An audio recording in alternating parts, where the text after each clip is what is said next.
Hey ladies and gentlemen, Simon here with another episode of The Mandalorian to react to with you all. This is episode number 5 of season 2, officially over the halfway mark for this season, chapter 13, and if rumours are true, this chapter is titled The Jedi. And well, I mean, we already know that we're on course for Corvus, where one Ahsoka Tano is apparently residing. Could this be the episode? Could this be the episode where we get the live-action reveal of Ahsoka? We have heard rumours ever since production began, way back in earlier in the year. Rosario Dawson, rumoured to have been casted as her. We've already had a lot of confirmed rumours, like Boba Fett in the first episode, Sasha Banks, Bo-Katan. So it makes sense that now that, Ahsoka has been mentioned, the Rosario Dawson rumour is also going to be proven true. I am very excited for this because, like a lot of people, Ahsoka Tano started out as an annoying little brat in the movie, the Clone Wars. And, back then, 2008, I don't think people saw longevity in the character. Anakin Skywalker having an apprentice didn't make a whole bunch of sense, and she wasn't exactly the easiest character to take an initial liking to, but like a lot of others, she grew on me over time, right the way through the Clone Wars, through Rebels, and back through the Clone Wars again. She has been one of the most well-developed and important characters in Star Wars history. And to see that come to fruition on screen now, live action, I know that it's gonna excite a lot of people. It is gonna be a very big moment, and there is, obviously a lot of expectations. So, this is an important episode for Filoni, for Favreau, for Disney in general, because this is the make or break. This is can you deliver Star Wars? And can you deliver it in the way the fans want it to be delivered? So far they've done a top-notch job with the show. I have no complaints. Last episode was a really fun episode. We didn't quite make it all the way to Corvus, which was probably a good idea. We had a little sidetrack to Navarro. We did a little bit of exploring within the Imperial facility there. And we came across what looked like a cloning facility, and there's been a lot of debate about what the cloning facility was for. At the time, I felt like it could have been an early prototype for, Darth Sidious to be cloned, which we know is going to happen on Exegol. Other people seem to think it could be Snoke, which, there's... the only issue I've got with the Snoke one is that it's said in the novels that he was around during the time of the Empire. The Battle of Endor. He said he saw the rise and fall of the Empire. So, I mean, he could have been lying, but, whether Snoke would be developed in that kind of a facility, I'm not sure. What might make a little bit more sense is if these are some kind of Force-sensitive stormtrooper. People have mentioned Dark Troopers, Shadow Troopers. Technically speaking, Dark Troopers did show up in Rebels as, the robot versions. They were like, the big hunking robots. But we've had different versions of Dark Troopers throughout canon, and throughout non-canon as well, throughout Legends. So it could well be a version of them.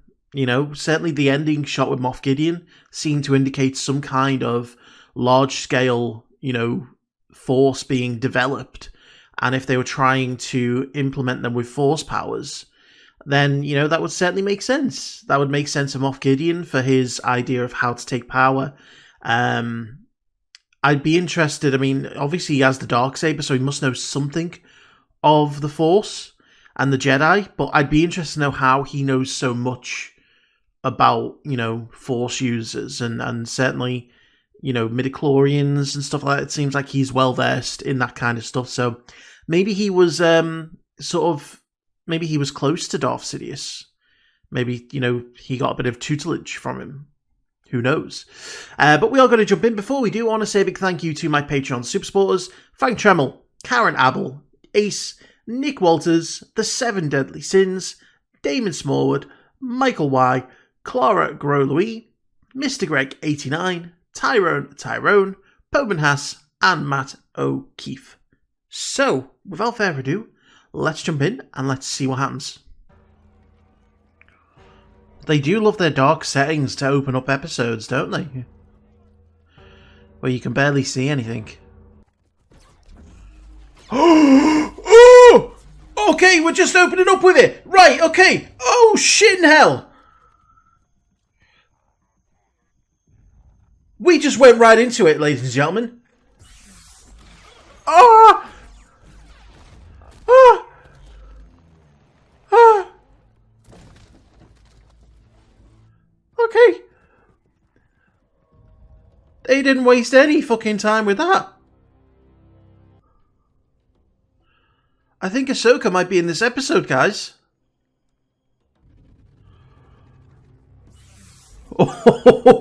Oh, yes. Go, go, go, go, go. She's behind you. I won't give you that choice. Okay, that's Ahsoka. Surrender. Or face the consequences. I mean, she does a good job at sounding like Ahsoka as well. You have one day. Look at the way he's holding his hands. He's holding them like a true Jedi Master. Corvus does not look like a nice place to live.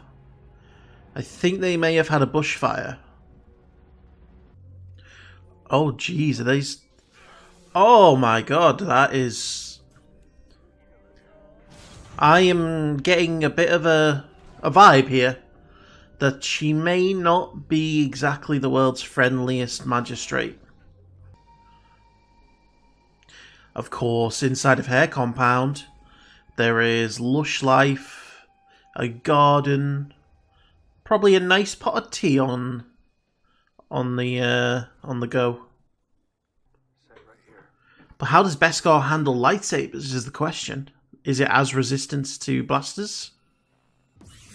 No! Okay, there's our answer. It holds up really well. No, come on, guys, let's talk about this. Let's talk about this, please. Ahsoka Tano, meet the child.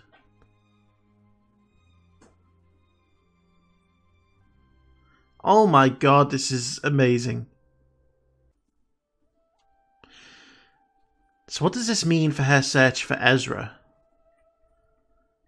You know, her and Sabine went off to try and find him in the unknown regions.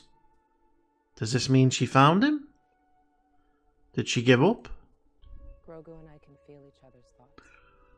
Grogu? Grogu? Yes. Your name is Grogu?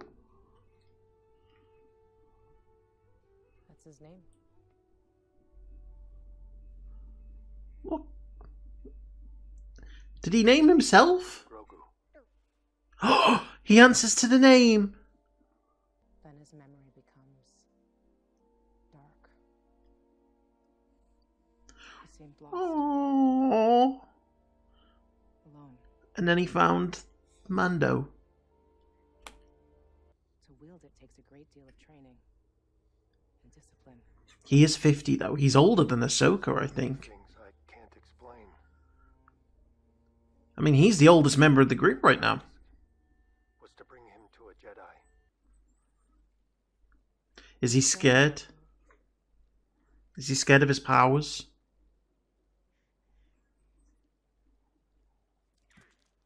Oh. Sense much fear in you. He's seen a lot of shit. He really has. For some reason, Grogu just sounds like a really Eastern European name, and now Grogu. I'm just imagining him speaking with a Russian accent. Take the stone. Grogu no wants stone. You see? Grogu is scared. He's stubborn.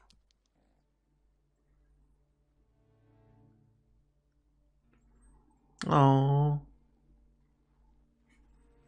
Yes, the knob. The knob is the way. I just realised how that sounded in my head. His anger. All the more reason. Oh. No. Anger leads to the dark side. Such feelings can do to a fully trained Jedi Knight. Anakin. Anakin. 2 HK-87 assassin droids. HK-87? That's what they are? Military to me. Combined, not even your laser swords would be able to protect you from all that. They got firepower. HK droids. We must find a way to free them. A Mandalorian and a Jedi. They don't stand a chance. Coming. Yeah.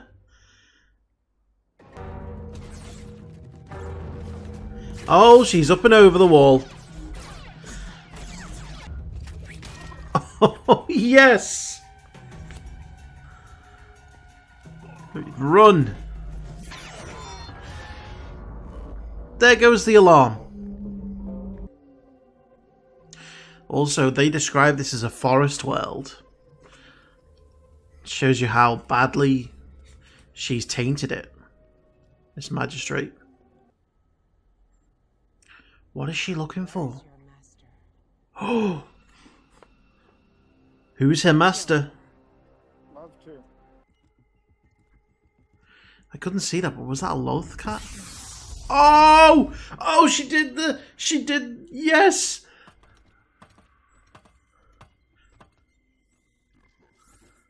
Just like when she fought Vader. Yeah. Those HK droids have got nothing on her. Oh, you are so screwed, dude.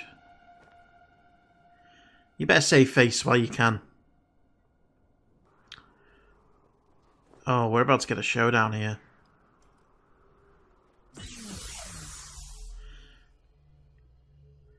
Oh man, the outfit is spot on. I'm getting like Kill Bill vibes, you know, like the first one. The fight between Lucy Liu and oh.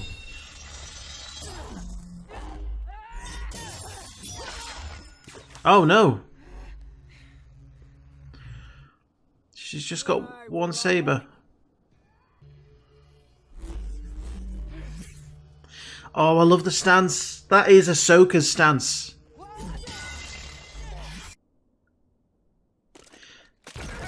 Ha!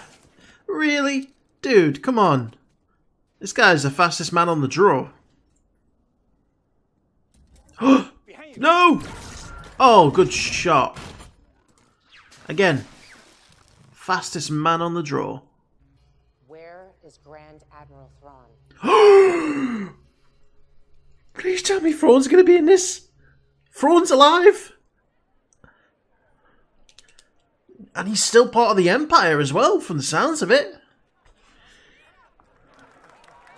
Oh my god. Belongs with the Mandalorian. It does. It's Beskar. Wait here. I'll go get him. No. Go and fly together. Journey together. Come on. The adventures of Ahsoka and the Mando and Grogu. Aww. Are we going to wake him up from his nap? Then what? Then Grogu may choose his path. Oh, man. Reaches out through the Force. There's a chance a Jedi may sense his presence and come searching for him. Luke.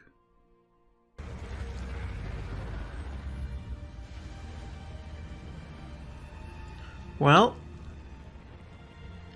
may only be for one episode, but I'm very happy with what we got from Ahsoka. And she's off to find Thrawn. Okay, so some very big implications here. This was a huge episode for a lot of information, a lot of canon updates. and finally seeing one of the most memorable characters created in the animated Star Wars canon brought to life on screen. I was not expecting them to have revealed it just straight up, just they didn't give it any time whatsoever. They just went straight in there. And, I've got to say, before the season started, when there was rumours of Rosario Dawson being cast as Ahsoka, I had some doubts. I was a little bit wary of the fact that, a new actor was taking up the role, and that Ahsoka, we knew Ahsoka for so long through the Clone Wars series and Rebels, and, I'd personally come to love Ashley Eckstein's version of Ahsoka. She is Ahsoka Tano, but Rosario Dawson did a great job of being Ahsoka. Her mannerisms, her fighting style, the way she looked, the way she sounded, were all great. I'll actually go back to her appearance. Ahsoka's appearance in this is a little bit different to the animated show. She's a Togruta, her species, and we see her in Rebels, which is set obviously a good number of years before this show, and her head tails and her montrals, which are the things on her head, are a lot shorter in this than in the animated shows. I mean, she looks like she kind of looks like a younger version of Ahsoka than we see in Rebels. So I don't know if they just took some design liberties because, I don't know whether it was just the difficulty of designing the character itself. Having these big long montrals might not have been practical for, filming because they'd be getting in the way. But for the most part, the character design was pretty damn good. It was an immediate kind of, okay, that is Ahsoka.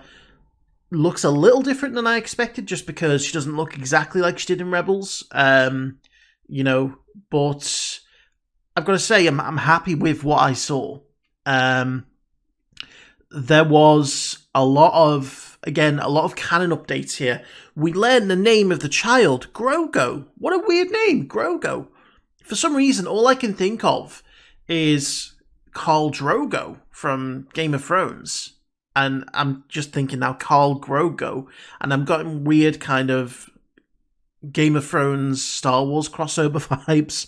But also, it sounds very kind of Eastern European. And so now I'm just imagining the child's inner monologue is Russian. He's like, Mando protect Grogu. Grogu want knob. Grogu will take knob. And now I'm just not going to be able to get that out of my head. So we had confirmation that Thrawn is alive. Thrawn is out there somewhere. Whether he's still working for the Empire, not 100% certain. But it sounds like he's retained his title. And certainly, if this Morgan Elsper, who is the woman who was the magistrate, is still associated to the Empire, they said that she built ships, or at least she powered the Imperial Starfleet, is what they said. Thrawn is somehow connected to that. He's connected to her, so he must have some Imperial ties. Now, that means that Thrawn and Ezra must still be out there somewhere. So she mustn't have found them. But again, now there's loads of questions like, where's Sabine? Why did Sabine and Ahsoka get split? Maybe they did find Ezra and they just never found Thrawn. If that's the case, why is she still looking for Thrawn? What's Thrawn's importance? Is that perhaps something we're going to see? Maybe that could be a mini-series. Maybe that could be like an offshoot of this show. The tales of Ahsoka going after Thrawn. That would be amazing to see Thrawn in live action as well. There was little references to HK droids, which were the assassin droids from Knights of the Old Republic, which everyone remembers so fondly. Updated versions. It didn't get any kind of witty retorts in this. They just were there just for cannon fodder. But, you know, I love the visuals of this. This world was described as a forest world. And the first thing you see is a burned ruin, you know, just charred trees, decimated forests. And the only place that looks remotely habitable is the Magistrate's Garden. And I was getting big kind of Kill Bill vibes. The end of the first film, where Lucy Liu takes on Bill. No, sorry, that's not Bill. It's Beatrice, isn't it? I forget the name of the actress who plays Beatrice. But, you know, the very serene, almost Japanese-looking garden, and the showdown between these two skilled enemies. You know, I got a lot of those vibes. Also, confirmation that Beskar does resist lightsabers, which is a very good thing, because if it didn't, the Mando would have died very quickly when fighting Ahsoka. But yeah, I think we're leading to now the potential for Luke to show up. If they do manage to get to this temple, and, you know, they reach out, Luke could potentially... Sorry, I've got Zuko clawing the back of the chair, and I don't want him doing that on this new chair. Luke could potentially sense the child and take him in. Maybe we could get an appearance by Luke at the very, very end of the season. We've already seen it in The Rise of Skywalker that they're not afraid to do an enhanced, you know, kind of de-aging effect. Maybe they'll take it one step further. And, sorry. He's desperately trying to claw at the back of the chair. But maybe we're on for something like that. Either way, brilliant episode. Ahsoka is finally here. I think that's all we're going to see of her this season, just the one appearance. But it opens up the doors for, you know, future series down the line. Maybe we'll see her do something else. So, anyway, thank you all very much for watching. I hope you enjoyed it.